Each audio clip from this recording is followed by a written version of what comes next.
Assalamualaikum warahmatullahi wabarakatuh.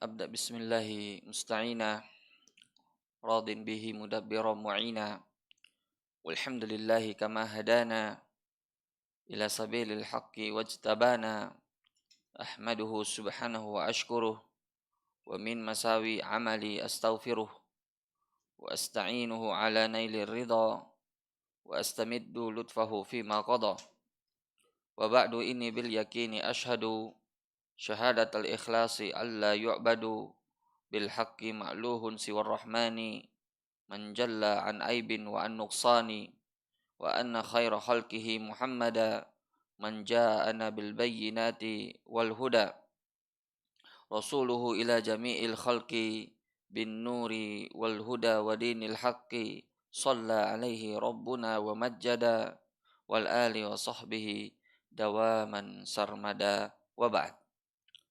Ma'asyiral hadirin yang dirahmati Allah Subhanahu wa taala, kita lanjutkan kajian kita. Seperti biasa, kita sebelum memulai syarah hadis, kita terlebih dahulu menyetor hafalan. Hadis berapa sekarang? 14. Hadis yang ke-14. Silakan di setor hafalannya bagi yang ingin menyetor duluan, silakan.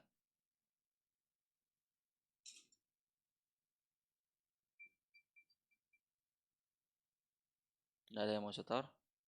Pendek sekali hadisnya. Tentang apa itu hadisnya? Ya, silakan. Hmm.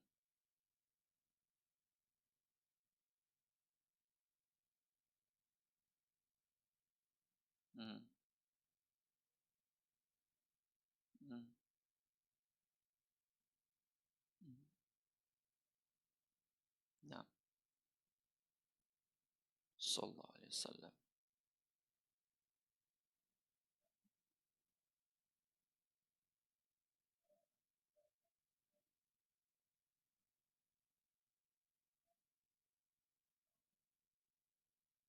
Hmm? Isfa'u, isfa'u tu'jaru. Tu'jaru. Pakai fa antum? Fal tu'jaru. Riwayat Bukhari ya. Baik. Nah.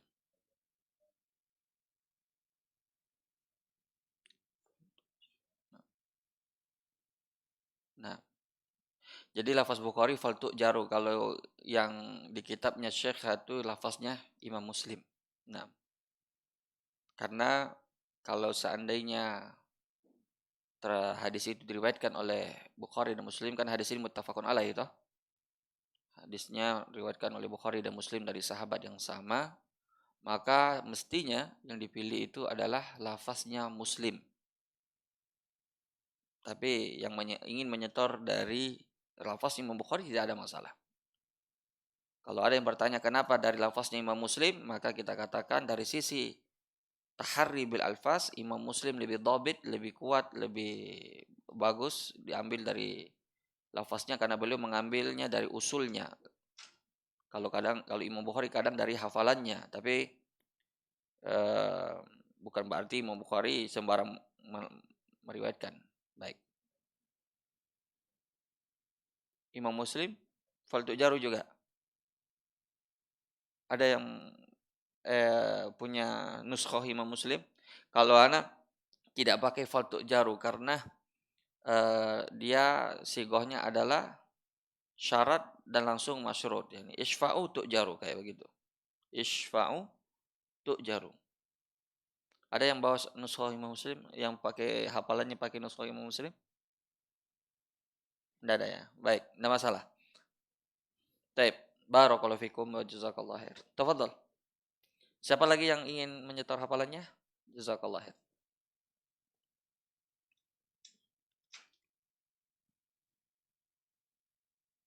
Barakallahu fiik. Satu lagi. Itu kekhususan orang menghafal dengan sanad-sanadnya. Siapa lagi? Silakan. Biar nggak pakai sanad, langsung dari Abu Musa al-Asy'ari enggak masalah. Ada yang hafal hadisnya?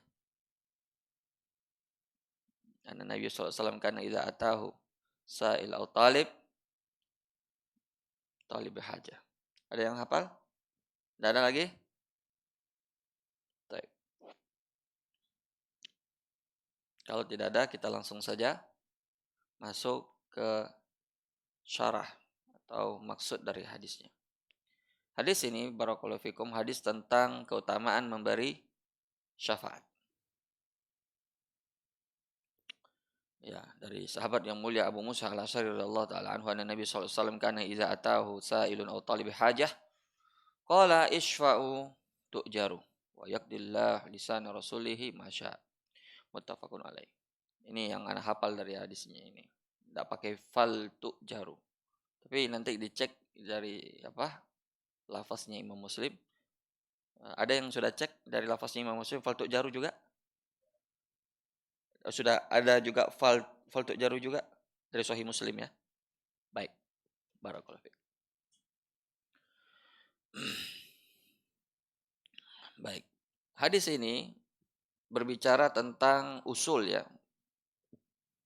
Masalah pokok, bukan masalah furu'. Karena masalah syafaat itu kalau keliru itu berbahaya.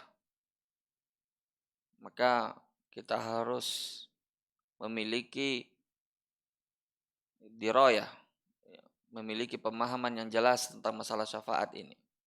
Sebab banyak orang yang terjatuh ke dalam kesyirikan, kadang terjatuh ke dalam syafaat yang terlarang, itu disebabkan dia tidak memiliki dirayah, tidak memiliki pengetahuan yang jelas tentang masalah yang usul ini, masalah syafaat ini. Bahkan kalau antum membaca kitab Tauhid, itu ada bab tentang masalah syafaat. Karena masalah ini adalah masalah usul. Ya, tentu yang dalam hadis ini berkaitan dengan syafaat atau perkara syafaat yang berkaitan dengan urusan dunia.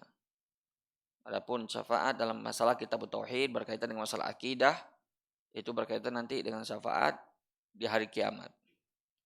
Untuk itu kita perlu memberi gambaran yang jelas tentang pembagian-pembagian syafaat supaya kita bisa secara global, secara umum ya membagi syafaat tersebut. Ya. Baik. Tentu dalil-dalil tentang syafaat dalam Al-Quran itu banyak sekali. Qulillahi syafa'atu jami'ah, itu berkaitan dengan syafaat di akhirat. Ya ayyuhalladzina amanu anfiqu mimma razaqnakum min qabli ayyatiya yaum la bai'un fihi wala khullatu wala syafa'ah. Dan ayat-ayat yang berkaitan dengan syafaat dalam Al-Quran kita temukan cukup banyak. Dan ayat-ayat yang berkaitan dengan syafaat di dalam Al-Quran perlu diketahui itu berkaitan dengan syafaat di hari kiamat. Nah, sebelum kita jauh berbicara tentang syafaat, tentu perlu tahu dulu apa itu syafaat. Syafaat itu artinya apa? Syafaat itu diambil dari kata syafa' didul witr. Syafa' itu artinya genap dalam bahasa Arab. Lawan dari witir, ganjil. Kenapa dinamakan genap? Karena orang yang minta syafaat, dia meminta kepada pemberi syafaat agar si pemberi syafaat memberinya bantuan untuk pihak ketiga.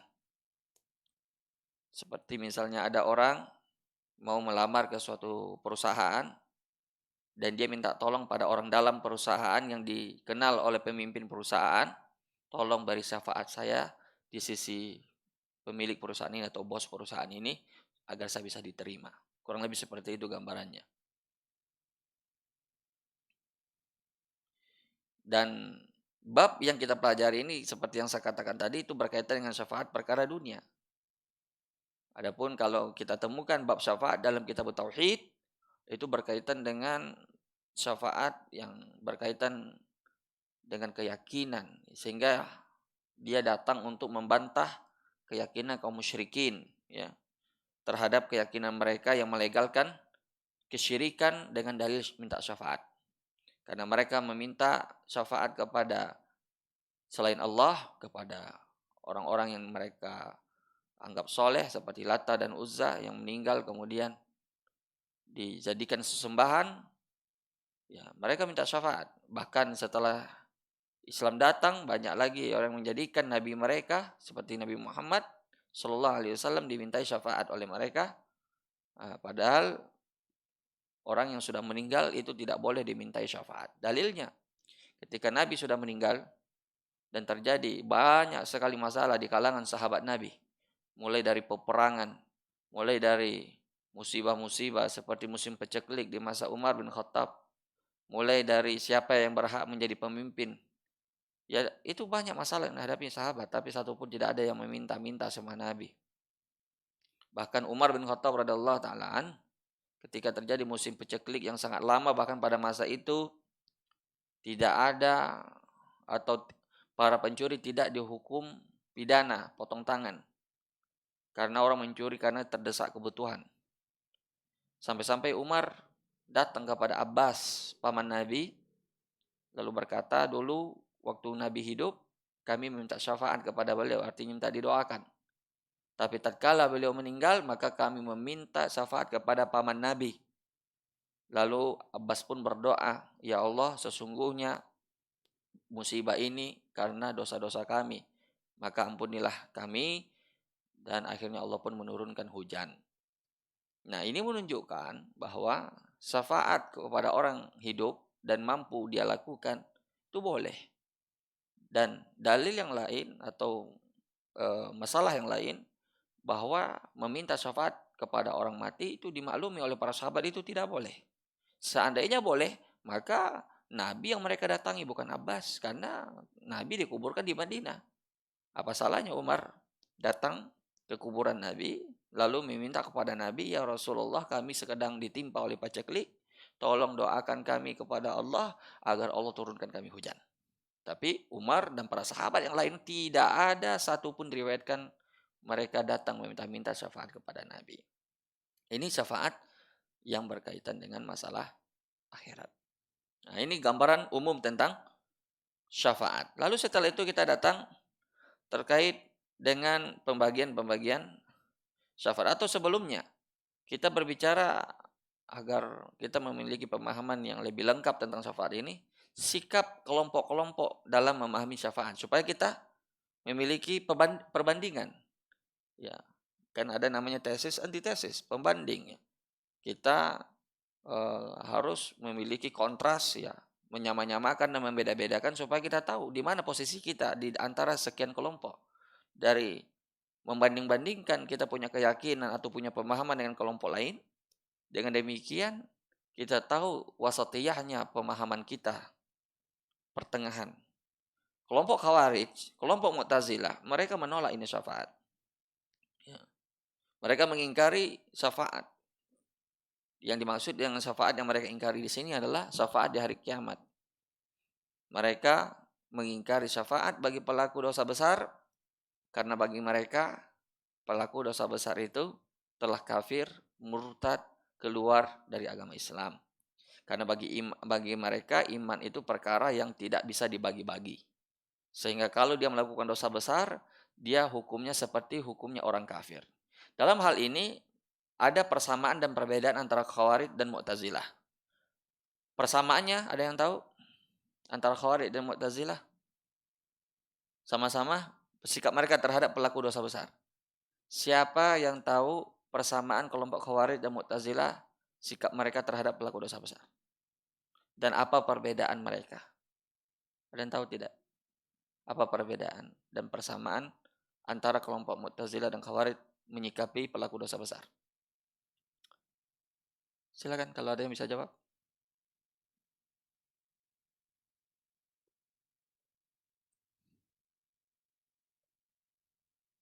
Kalau Khawarij terhadap pelaku dosa besar apa? Ya, pelaku dosa besar dihukumi kafir di dunia dan di akhirat dia kekal di kekal di neraka karena orang kafir kekal di dalam neraka. Sedangkan Mu'tazilah bagi mereka di dunia mereka tidak dihukumi kafir, tidak dihukumi mukmin juga. Tidak dibilang orang Islam, tidak dibilang orang kafir. Tapi fi manzilatin baina manzilatain antara mukmin dan kafir. Tidak dibilang mukmin, tidak juga dibilang kafir. Nah, ini perbedaannya. Di dunia saja hukum dunia. Tapi hukum akhirat sama mereka dengan Khawarij. Di akhirat kata mereka, mereka itu kekal di neraka selama-lamanya. Sama mereka dengan Khawarij, sama-sama meyakini pelaku dosa besar kekal di dalam neraka. Tapi inilah bid'ah nyelenehnya ya, bid'ahnya kelompok Mu'tazilah. Dia bilang mukmin juga tidak, dia bilang kafir juga tidak. Apa jika kalau begitu? Nah, itu saya juga tidak paham apa yang mereka yakini itu. Itulah semakin jauh dari sunnah, semakin nyeleneh, semakin membingungkan. Tapi kalau Khawarij jelas bahwa mereka di dunia kafir, di akhirat juga kekal di dalam mereka, itu jelas hukumnya bagi mereka.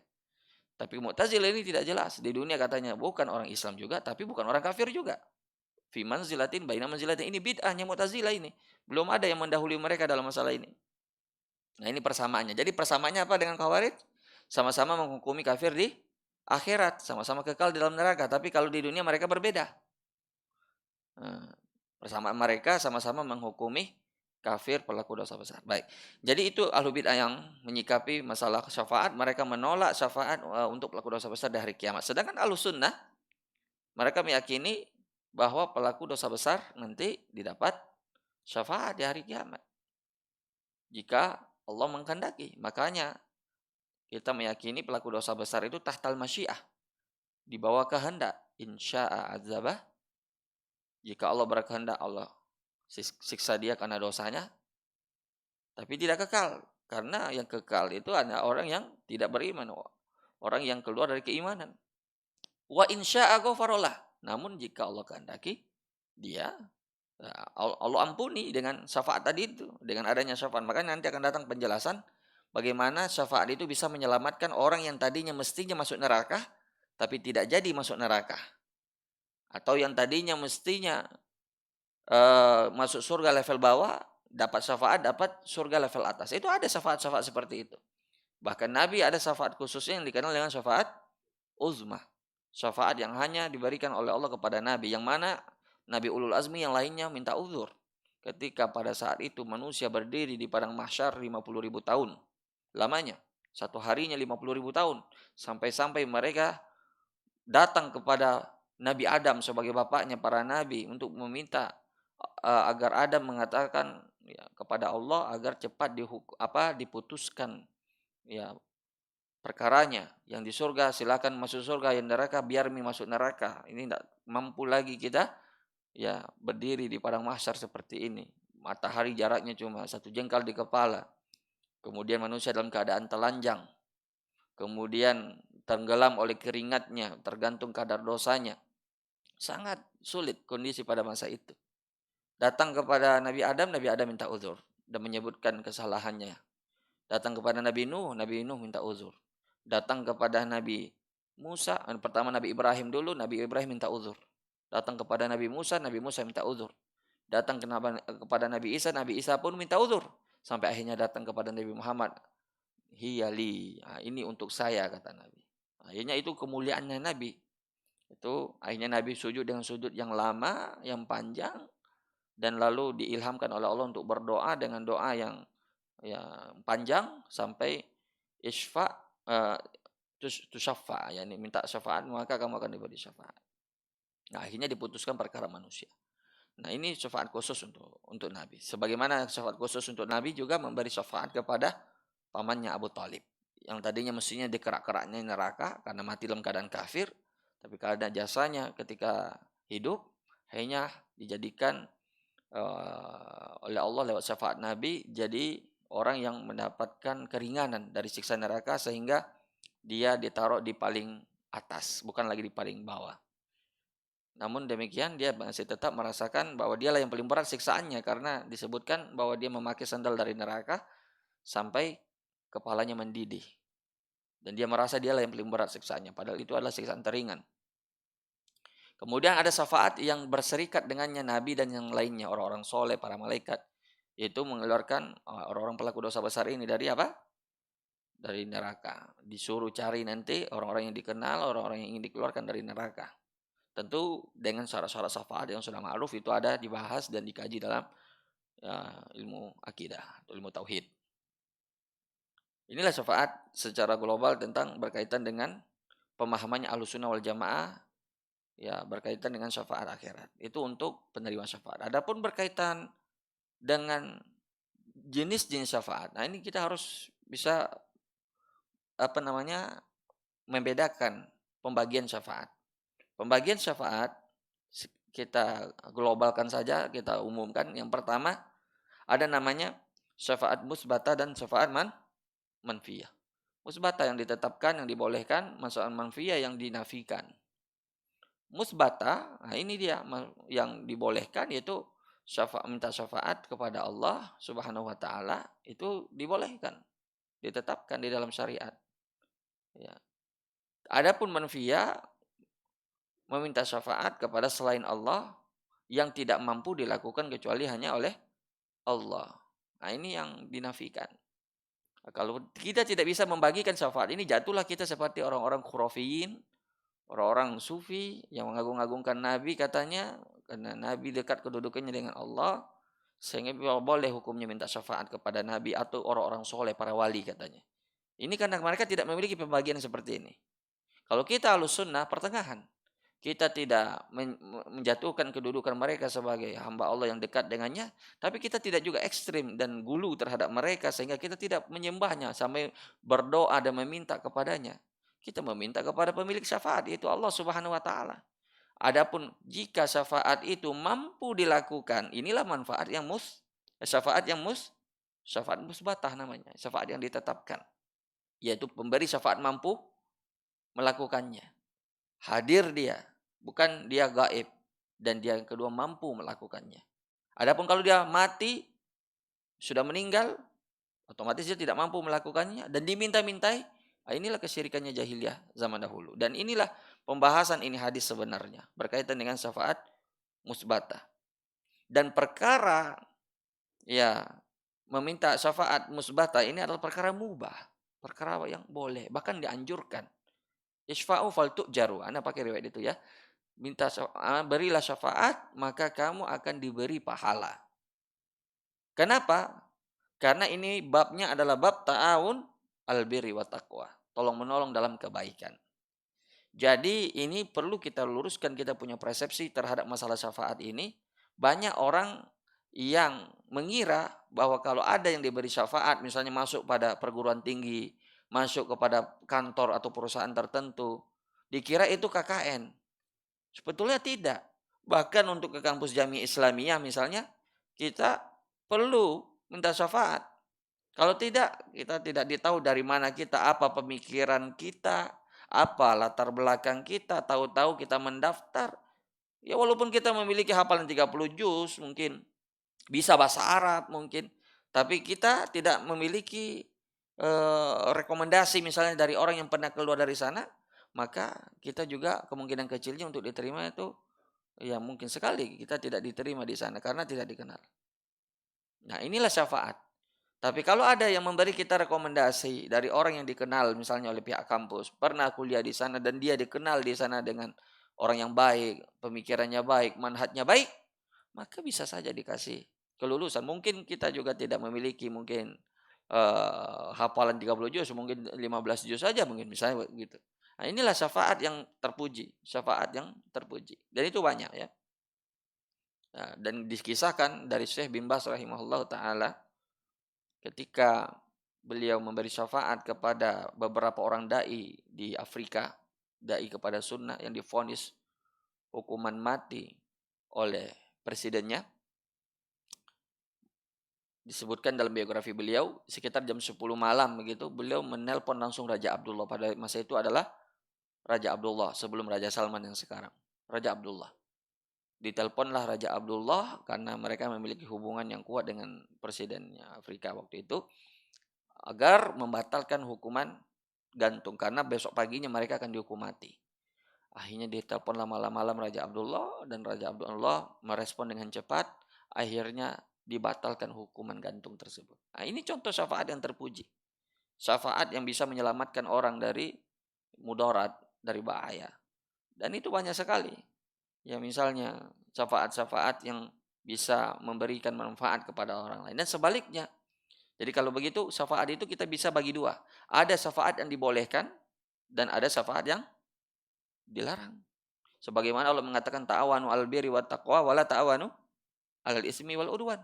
Begitu juga syafaat dalam permusuhan dan dosa, itu dilarang. Seperti syafaat yang diceritakan di dalam hadis Nabi tentang syafaatnya Usama bin Zaid terhadap Fatimah binti Al-Makhzumiyah, seorang wanita dari kalangan Makhzumiyah, dari kalangan bangsawan Arab yang kedapatan mencuri atau yang dikenal sebagai pencuri, dan kemudian sampai beritanya kepada Nabi dan ingin ditegakkan atasnya hukum pidana, yaitu potong tangan. Karena dia ini adalah dari kalangan bangsawan, dari kalangan suku terhormat, dari kabilahnya, kalau tidak salah itu Abu Lahab ya, atau Abu Jahal, dia ini kalangan bangsawan. Sehingga para pemuka-pemuka dari sukunya berkumpul untuk mencari siapa kira-kira yang bisa ya berbicara dengan Rasulullah agar hukuman tersebut dibatalkan. Karena masalah ini sudah sampai kepada Nabi bahwa ada seorang wanita yang memiliki kebiasaan meminjam barang orang namun dia tidak mengembalikan. Tatkala diminta itu barang dia jahidah, yakni menolak bahwa yang dia pinjam itu bukan barang pemiliknya. Jadi seolah-olah itu adalah barangnya. Jadi dia dihukumi mencuri karena awalnya meminjam, tapi setelah itu tidak dikembalikan. Itu seperti pencuri. Akhirnya sampai berita ini kepada Nabi. Nah, akhirnya mereka ini karena menjaga nama kabilahnya, mereka menunjuklah Usama karena dia tahu Usama itu adalah hibun Nabi. Sebagaimana bapaknya adalah hibun Nabi, yaitu kesayangannya Nabi. Anaknya kesayangan Nabi, bapaknya kesayangan Nabi. Datanglah Usama kepada Nabi untuk meminta atau memberi syafaat, untuk memberi syafaat bagi Fatimah Al-Makhzumiyah ini. Sama namanya anaknya dengan Nabi, Fatimah juga. Ya. Akhirnya bukannya Nabi merespon dengan baik, justru Nabi marah. Dan akhirnya beliau berkhutbah dan mengatakan waimullah, beliau bersumpah kan, waimullah lau anna Fatimah binta Muhammadin saraqat laqata'tu yadaha. Demi Allah, seandainya Fatimah bintu Rasulullah, putrinya Rasulullah yang mencuri, Rasulullah sendiri yang potong tangannya. Jangankan orang lain. Putri Nabi yang mencuri sendiri, Rasulullah sendiri yang memotong tangannya. Lalu Nabi menyebutkan tentang umat-umat terdahulu. Innama ahlakal ladzina man kana qablakum.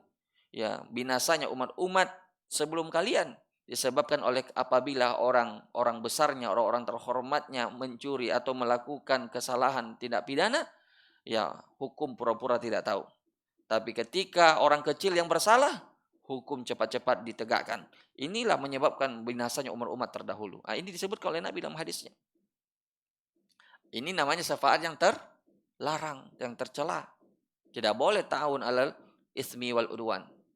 Kalau sudah sampai itu kepada hakim atau pengadilan sudah. Tidak ada lagi syafaat. Tapi kalau belum sampai ya sudah. Berarti masih bisa diselesaikan masalahnya. Jadi itu syafaat yang kita bagi tadi menjadi dua. Syafaat yang diperbolehkan dan syafaat yang terlarang.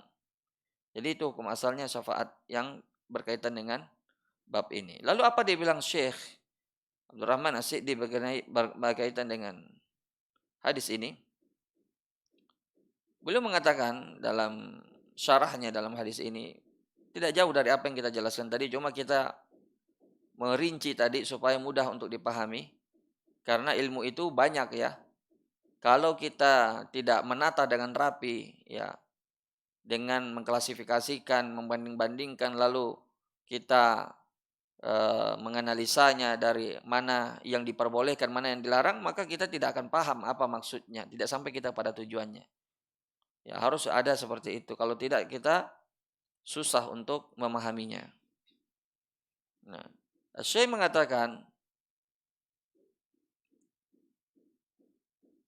Wa hadzal hadis mutadammin li aslin kabirin wa faidatun azimatun wa faidatin azimatin wa huwa annahu yanbaghi lil 'abd an yas'a fi umuril khair sawa'an athmarat maqasiduha wa nataijuha aw hasala ba'daha. Jadi beliau bilang, hadis ini adalah dasar tentang disyariatkannya seorang untuk menolong orang lain dalam mengusahakan kebaikan, memberi syafaat kepada orang lain, baik dia membuahkan hasil sebagiannya atau sebagian besarnya, aulam yatim min hasyai, atau tidak membuahkan hasil sekalipun. Jadi ketika orang memberi syafaat itu ada beberapa kemungkinan, bisa saja diterima syafaatnya, bisa saja ditolak.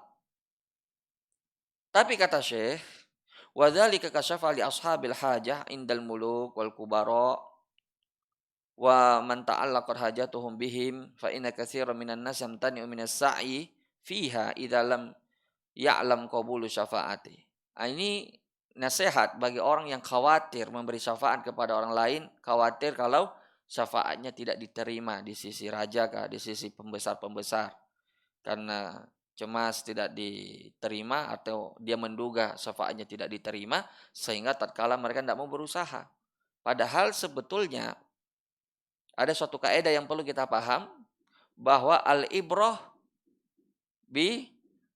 bisa'i walaysa bin natijah. Yang dilihat itu adalah usahanya, bukan hasilnya. Itu perlu kita tanamkan itu di pelupuk mata kita selalu ketika kita usaha apapun. Jangan pernah menjadikan patokan utamanya hasil. Tapi lihat, apakah caranya sudah tepat? Apakah sudah sesuai dengan yang diperintahkan?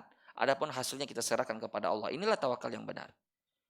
Makanya ketika kita melakukan apapun termasuk menuntut ilmu, termasuk untuk menghafal Al-Quran, menghafal hadis, dan yang lainnya, itu ada kaidah yang bagus dari seorang penghafal. Beliau mengatakan begini, al-ibrah bil kaifiyah walaysa bikamiyah.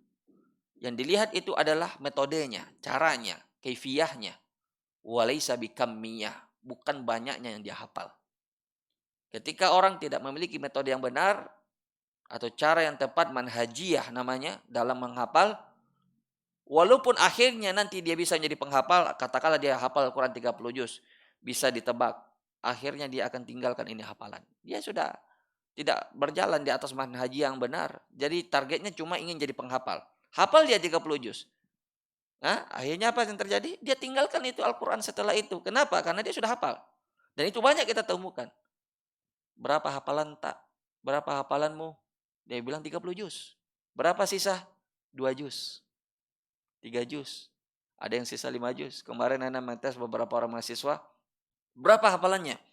30 juz. Wah, senang Ana dengar. Tapi Ana tes, tidak ada yang ditahu. Sisa berapa hafalannya? Sisa 5 juz. Kedengarannya begitu. Enak. Nah, tapi masalahnya metodenya yang tidak benar. Nah, di sini ya yang membedakan orang yang memperhatikan kaifiyah, metode, dengan orang yang memperhatikan kamiyah, hasil. Ya, itu perbedaannya. Orang yang memperhatikan metode, pelan kadang, tapi pasti. Tergantung sekadar kemampuannya tentunya. Dia tidak peduli dengan hasil yang dia capai. Yang penting caranya benar. Nah, kalau ini kita punya prinsip seperti ini, aman sebenarnya hidup kita. Bahkan dalam bernegara sekalipun. Menasihati pemimpin. Wajib kita menasihati pemimpin kalau seandainya pemimpin keliru. Tapi perhatikan lagi itu metodenya, caranya. Jangan perhatikan hasilnya, diterima atau tidaknya. Orang ini tidak. Yang penting dirubah atau diterima itu nasihatnya. Apapun caranya boleh, halal. Mau demo-demo sana sini, mau teriak-teriak, menjatuhkan aib pemimpin di mimbar-mimbar, menceritakan aib pemimpin di kajian-kajian. Itu mereka tidak peduli, yang penting hasilnya. Ini keliru. Mereka memperhatikan hasil. Sedangkan syariat memperhatikan cara. Makanya Syekh Albani rahimahullah berkata,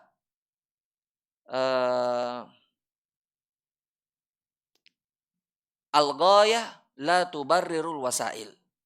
Al-ghayah la tubarrir al-wasail. Ya. mencapai al-ghayah, yakni tujuan, tidak boleh dengan tubarir wasail, arti menghalalkan segala cara. Itu betul. Kita untuk mendapatkan semua cara, untuk misalnya ingin kita memasukkan orang, ingin membantu orang, memberi syafaat orang misalnya, tidak boleh juga menghalalkan segala cara, seperti menyogok misalnya, tidak boleh. Itu harus diperhatikan, syafaat boleh saja memberi syafaat, tapi perhatikan caranya. Jangan sampai memakai cara-cara yang diharamkan. Makanya itu perlu kita tanamkan prinsip tersebut. Bahwasanya untuk mendapatkan suatu ya atau eh, berusaha untuk melakukan sesuatu, itu yang diperhatikan itu adalah metode atau caranya, bukan hasilnya. Makanya bilang Syekh, kalau seseorang ingin memberi syafaat, jangan dipikir dulu hasilnya seperti apa, diterima atau ditolak. Yang penting dia apa? Beri saja syafaat. Boleh jadi diterima. Karena yang penting kita berusaha dulu. Inilah beriman kepada takdir yang benar. Karena beriman kepada takdir yang benar itu harus disertai dengan apa? Usaha. Jangan kita bernuga-duga bilang belum tentu diterima baru tidak ada usaha. Ini sama saja kita berprasangka. Ya. Wa man ta'allaqat hajatuhu minas fa inna katsiran minan nas yamtamina sa'i fiha idza lam ya'lam qabul syafaati fayafutu ala nafsi khairan katsiran minallah. Ya, sehingga terluput darinya kebaikan yang banyak dari Allah. Artinya pahala. Karena orang yang memberi syafaat sehingga syafaatnya baik diterima maupun ditolak tetap dapat pahala. Cuma tentu berbeda. Orang yang diterima syafaatnya dengan orang yang tidak diterima syafaatnya pahalanya berbeda. Karena ada hadis yang mengatakan adal alal khair kafa'ilih.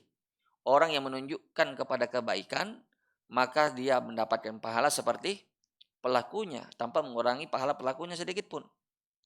Tapi tentu kadarnya berbeda. Seperti misalnya hadis yang mengatakan idza stahadal hakim fa asaba falahu ajron wa idza akhta'a falahu ajr. Apabila seorang beristihad lalu dia benar, seorang hakim beristihad, seorang ulama beristihad, lalu dia benar, dapat pahala. Kalau dia salah, dapat pahala. Cuma bedanya, kalau yang benar dapat 2 pahala, yang salah dapat 1 pahala. Cuma tak sama-sama dapat pahala, itu samanya. Yang penting dapat pahala. Tapi bedanya, dia benar dapat pahala benar dan dapat pahala ijtihad. Kalau salah dia cuma dapat pahala ijtihad tapi tidak dapat pahala benar. Begini juga pahala syafaat. Dia syafaatnya diterima, dia dapat pahala syafaat dan dapat pahala diterimanya syafaat. Tapi kalau tidak diterima syafaat, dia dapat pahala usaha untuk memberi syafaat itu, tapi tidak dapat pahala diterimanya syafaat. Nah, dan Allah memang mengatakan dalam Al-Quran man yashfa' syafa'atan hasanah, ya maka dia mendapatkan pahala. Ya, barang siapa memberi syafaat yang baik dia mendapatkan pahala. Wa ma ta'ajjulihi lil ajr al hadir fa innahu aidan yata'ajjal ihsan wa fil ma'ruf ma akhihi wa yakunu lahu bidzalika indah. Jadi orang yang memberi syafaat kepada saudaranya, dia mendapatkan pahala yang ajil di dunia dan ajil nanti di akhirat. Wa aidan fala'alla syafa'atu takunu sababan li tahsili muradihi minal masyfu' lahu aw li ba'dihi kama huwal waqi' fi sa'i fi umuril khair wa ma'ruf allati yahtamil an tahsul aw la tahsul khair ajil wa ta'wid lin nafs 'ala al-i'anati 'ala al-khair wa tamhid lil qiyami bis syafa'ati allati yatahaqqaq bi dhanni qabuliha. Seperti yang kita bilang tadi, bahwa kalau seandainya syafaatnya diterima, maka dia mendapatkan pahala, ya baik syafaat itu diterima sebagian atau diterima keseluruhan atau tidak diterima sekalipun dia tetap dapat pahala. Nah, jadi tidak ada ruginya ketika orang memberi syafaat kepada saudaranya ketika dia mampu, mumpung lagi bermanfaat syafaatnya. Ya, karena ada suatu saat ketika orang nanti sudah tidak memiliki jabatan lagi atau tidak memiliki kedudukan, itu tidak bermanfaat syafaatnya. Makanya mumpung lagi bermanfaat syafaatnya, gunakan itu, tapi dengan syarat itu tadi. Jangan melanggar ya dari ketentuan. Karena syafaat memang dibolehkan tapi ada aturan-aturannya. Di antara syafaat yang dilarang itu yaitu tadi menggugurkan apa namanya, menyebabkan orang yang lebih berhak diterima tidak jadi diterima gara-gara syafaatnya. Contoh, ada dua orang yang sama-sama mendaftar di suatu tempat dan di situ cuma ada satu lowongan kerja. Nah, yang satunya memiliki skill di bidang tersebut, yang satunya memiliki orang dalam yang memiliki syafaat. Tapi dia tidak memiliki skill seperti yang pertama. Artinya mungkin dia bukan itu bidangnya. Sehingga karena dia memiliki orang dalam, dia diberi syafaat, dia yang diterima. Ini keliru, syafaat seperti ini tidak dibenarkan. Ini namanya KKN, betul. Ini tidak boleh. Dan orang yang memberi syafaat dapat dosa dari hal ini juga. Karena ta'awun alal ismi wal udwan. Orang yang tidak berhak menerima jabatan itu, ya justru dia yang diloloskan karena faktor syafaat tadi, maka ia memberi syafaat juga mendapatkan dosanya. Karena kenapa? Karena mestinya yang lebih berhak itu adalah yang lain, yang temannya, yang satunya. Ini tidak boleh. Taib.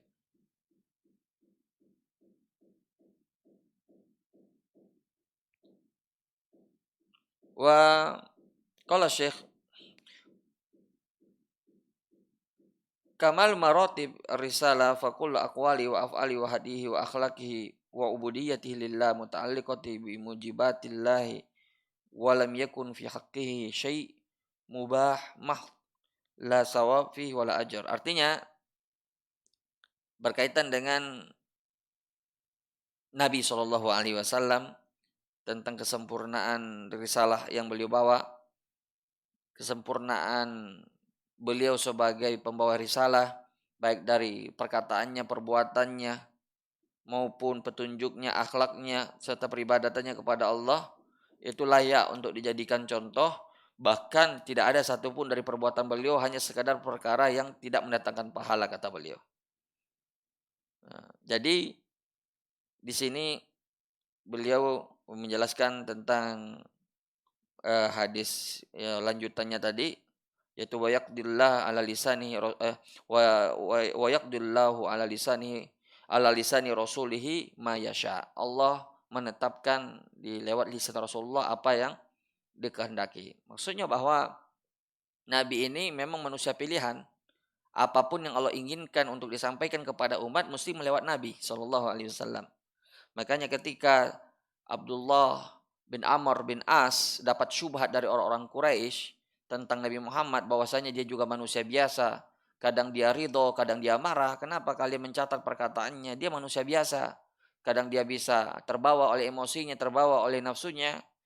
Ya, bisa jadi terjadi ketika dia bicara dia lagi marah, atau dia bicara dia lagi senang sekali, atau dia lagi terbawa oleh nafsunya. Kenapa kalian sebegitu mengkultuskannya? Itu syubhat Quraisy. Lalu datanglah Abdullah bin Amr bin As, anaknya dari Amr bin As, kepada Rasulullah SAW. Abdullah bin Amr bin As ini ahli ibadahnya di kalangan sahabat. Dari beliau lah hadis tentang puasa Daud. Lalu Abdullah datang kepada Nabi dan bertanya, ya Rasulullah, Quraisy tadi mengatakan begini dan begini. Lalu dibilang Nabi, wallahi uktubu minni la yakhruj min lisani ilal haq. Tulislah dari saya karena tidaklah keluar dari lisanku kecuali kebenaran.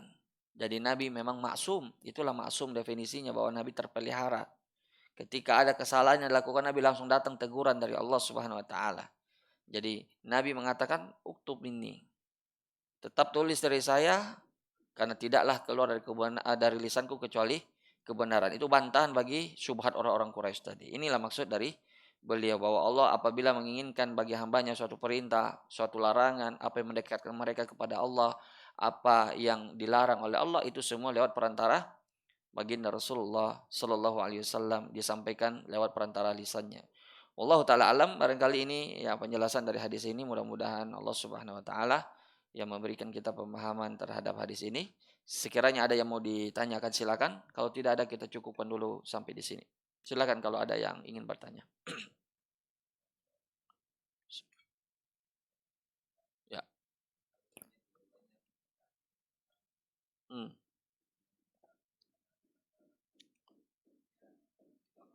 Hmm. Kalau dia memiliki keahlian yang sama, lalu harus dipilih salah satunya. Dan ternyata yang satunya diloloskan karena ada faktor orang dalam. Artinya ada pemberi syafaatnya. Apakah itu boleh atau tidak? Kita jawab boleh. Tilka fadlullah yu'tihi mayyasha. Itu keutamaan yang Allah berikan pada siapa di antara hamba yang dikehendaki. Tidak boleh juga yang satunya cemburu. Ya sudah, itulah qada dan qadar Allah. Dan mungkin dia yang satunya dapat lagi pekerjaan yang lebih bagus di tempat yang lainnya. Tapi secara hukum itu boleh-boleh saja. Selama yang diberi syafaat ini memang memenuhi, tidak ada faktor suapnya, tidak ada faktor KKN-nya, insya Allah tidak ada masalah. Wallahu a'lam.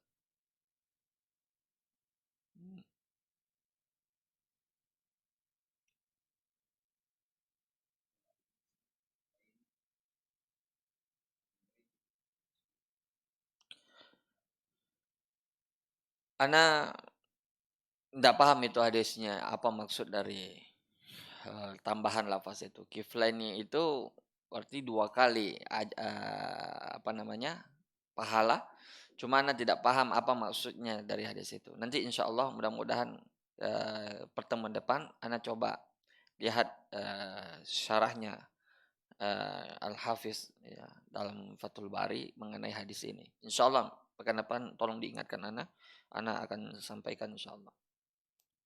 Ini tambahan hadis itu belum sempat Ana cek itu. Ana tidak paham maksudnya. Wallahu a'lam. Insyaallah. Silakan kalau masih ada yang ingin ditanyakan. Ana catat dulu hadisnya supaya tidak lupa.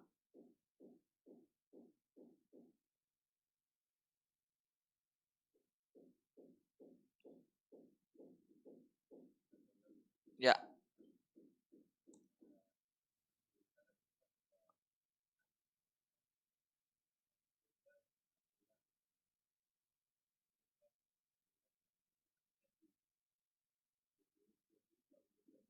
Abu Burda juga. Apanya?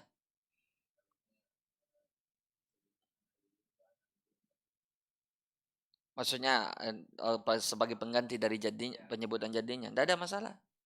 Cuma terjadi laps nanti dikira kita mengulang nama 2 kali. Nah, itu faedahnya disebut anjadi.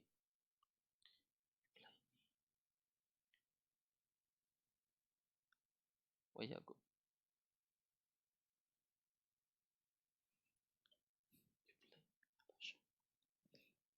Taib, sekira sudah tidak ada pertanyaan ya. Mudah-mudahan. Ya, masih ada pertanyaan. Oh, masalah belum. Iya,